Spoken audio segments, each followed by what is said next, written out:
तो हाँ जी, फिर कहाँ गई आपकी वो अटैकिंग क्रिकेट। कल मैं ऐसे ही बैठा हुआ था तो फ़खर ज़मान की प्रेस कॉन्फ्रेंस आ रही थी तो मैं सुन रहा था।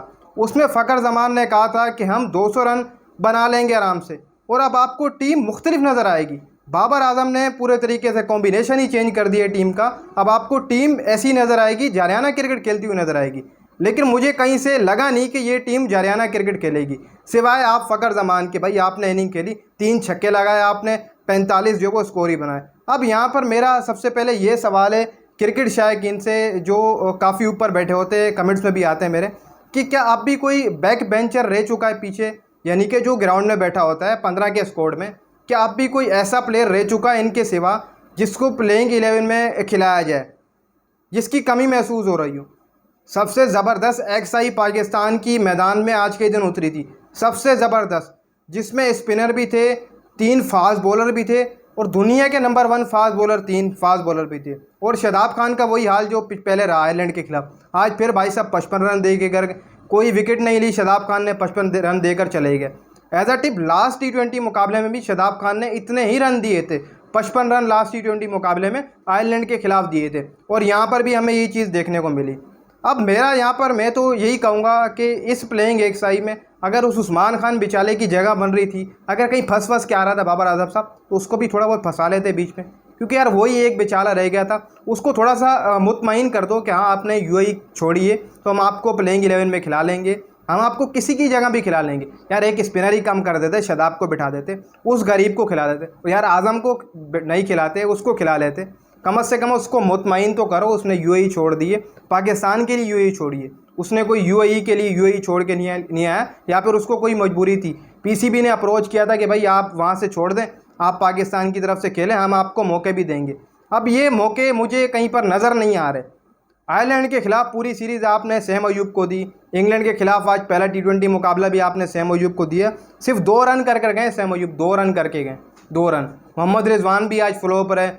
बाबर आजम साहब, जिनको आज गाड़ी मिलनी थी उनकी कोटी फैंस की तरफ से, काफ़ी खूबसूरत लड़की आई थी, उन्होंने ऐलान किया था, और उनको भी पता था कि बाबर आजम सेंचुरी नहीं मारेंगे। वो भी बड़ी समझदार थी, तभी उसने ऐलान किया था कि मैं अपने पापा की मर्सिडीज़ जो है वो बाबर आजम को दे दूँगा अगर बाबर आजम आज सेंचुरी मारेगा।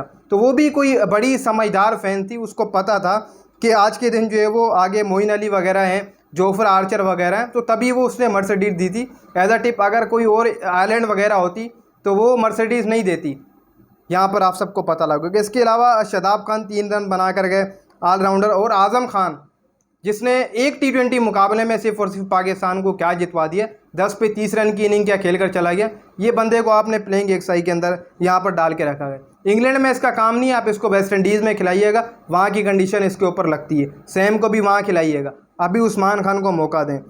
फिर उसके बाद भाई साहब हमारी बॉलिंग लाइनअप हमारी देखो, शादाब खान 55 रन दे के गए आज के दिन। 55 रन मायने रखते हैं कई हद तक, 55 रन कोई ये नहीं है। इसके अलावा शाहीन शाह अफरीदी ने भाई साहब क्या ज़बरदस्त बॉलिंग की, 4 ओवरों के अंदर अपनी 3 विकेटें गिराई, 36 रन दिए, वही पुराना शाहीन नज़र आ रहा है। इसके अलावा मोहम्मद आमिर 34, कोई विकेट नहीं ली, फ्लॉप जा रहे हैं। 2 इमाद वसीम, 2 हारिस रऊफ, फिर भाई साहब 55 रन देकर शादाब खान कोई विकेट नहीं ले पाए हैं।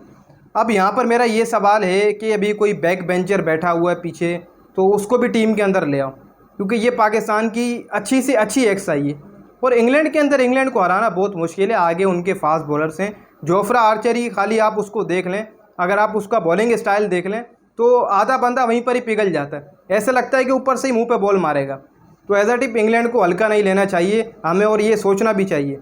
और ये चीज़ें कहना कि जारियाना क्रिकेट होगी, अब आपको पाकिस्तान क्रिकेट टीम मुख्तलिफ नज़र आएगी, ये फ़खर ज़मान साहब आपका कहना बिल्कुल गलत है। आप ये कह सकते हैं कि मैं खुद जारियाना क्रिकेट खेलूँगा, ये आपके ऊपर सूट करता है। आप खुद कह सकते हैं कि मैं जारियाना क्रिकेट खेलूँगा, आपको नज़र आएगा कि मैं खुद आकर इंग्लैंड के खिलाफ 45 रन की इनिंग खेलूँगा, 3 छक्के लगाऊंगा, वो मैं खुद खेलूँगा, टीम की बात नहीं कर रहा। एज अ टिप आप ये भी बोल सकते थे, लेकिन क्रिकेट फैंस को वहाँ से हौसला आ गया था।